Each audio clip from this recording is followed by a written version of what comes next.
og velkommen til. Vi kender alle sammen de der dage, hvor man simpelthen ikke kan sove. Og nu vil jeg dermed vise, hvordan vi gør ende på disse dage. Vi vælger nemlig at tage fat i vores dyne med en hånd i den ene ende, som I kan se, og en hånd i den anden ende, hvor vi så simpelthen, nu viser jeg den i hurtig version, og bagefter i langsom version. Og så bakker den her, og så ligger man simpelthen og sover. Jeg kan så prøve at lave den i langsom version, hvor jeg så viser, at man ligger med lidt bøjet knæ, så fast,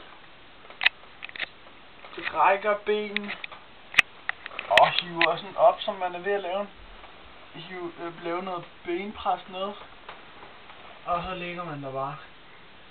Så kan man så vælge at lave det, vi kalder et volumehop, hvor man ligesom viser, jeg ligger godt.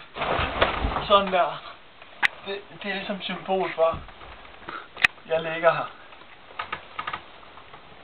Undskyld, kan vi ikke lige få det der hop?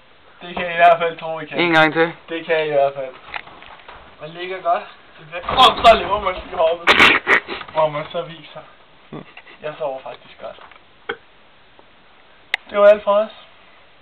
Kryds godt.